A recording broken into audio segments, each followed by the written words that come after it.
Good morning, John. Good morning, Brian. You're going to talk to us this morning about Patriots. That's right, Patriots. And funny enough, I've seen it, the same subject just recently, which I never saw before for a good bit. But the Patriots I'm talking about for Ireland are Patriots like John Hume, the late John Hume, the late Seamus Mallon. They founded the SDLP, the Social Democratic Labour Party. John Hume, Seamus Mallon, Ivan Cooper in Derry, Ivan Cooper, Paddy Devlin in Belfast, and before that I did a lot of work, but he was abused by people. Jerry Fitt, he did a lot of work to try and help the people that were persecuted. And before that, there was the Nationalist Party led by Eddie McAteer from Derry, and they did their best. But there was the vote was interfered with, and people from the Unionist and the majority that were ruling at the time had done in such a way that the Catholic population, which numbered up damn near 40%,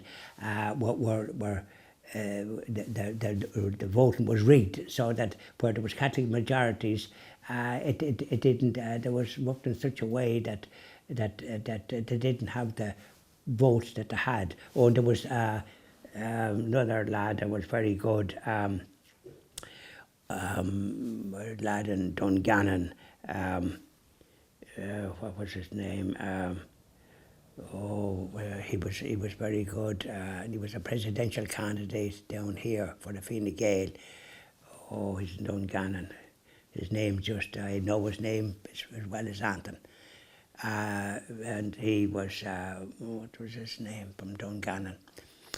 He sat in a place there because single people of the Protestant persuasion were getting houses in the Lake of Dungannon, which was a Catholic, 90% Catholic, were getting houses that were single, and people with families were not.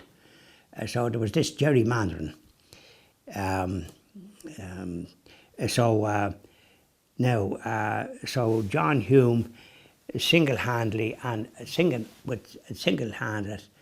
got this civil rights, and he got also this business of the marching for civil rights, and he was attacked by the police and the B specials.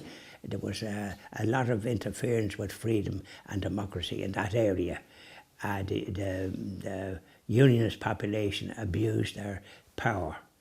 You've got to exercise power for the good of all, and they didn't. And Catholics were discriminated against and weren't allowed jobs in many places. But one thing that they got was education, and that brought them up when they brought in the education that they could go to university, and they did. And so they improved their situation. But John Hume, and he was responsible for credit unions, I think, being started in the north, in the 6 counties. He was from Derry, but he did such great work as a member of the assembly in that area, as a member of the British Parliament, and also the European Parliament. He put Northern Ireland and the difficulties and the gerrymandering on the map there, and the world listened because they saw what was going on. They didn't know, and one person that was a great help to get this peace that happened was President Clinton in America, in the United States. He supported that policy and appointed Senator Mitchell, a very important and influential man in North, and he appointed him to North of Ireland.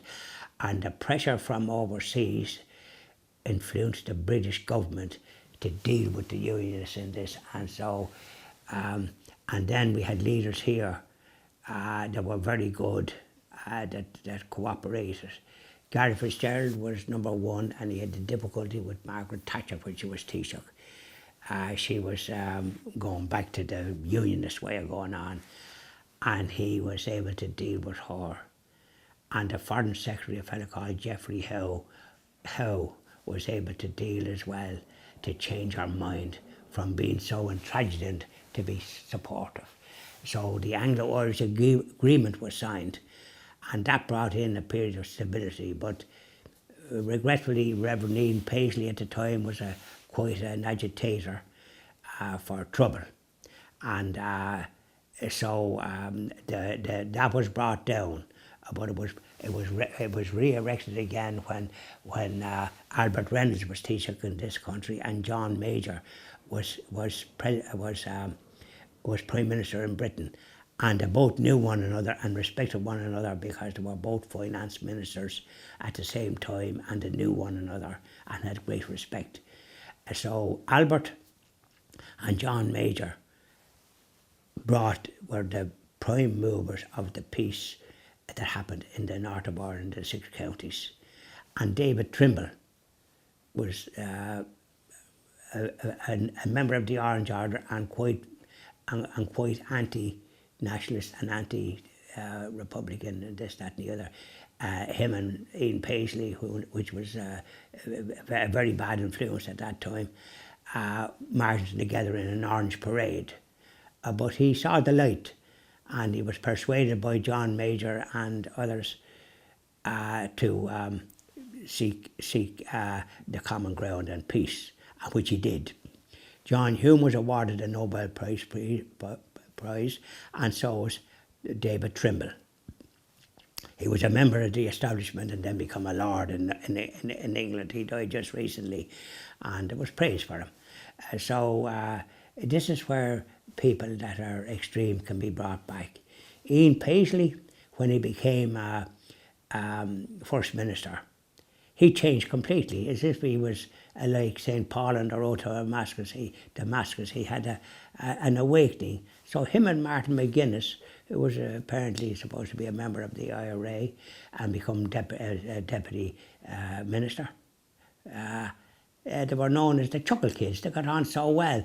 But of course, the party that Ian Paisley founded, the Democrat, the DUP, began to disown him, because the last thing they wanted is this friendship and all the rest of it. But it's already taken root.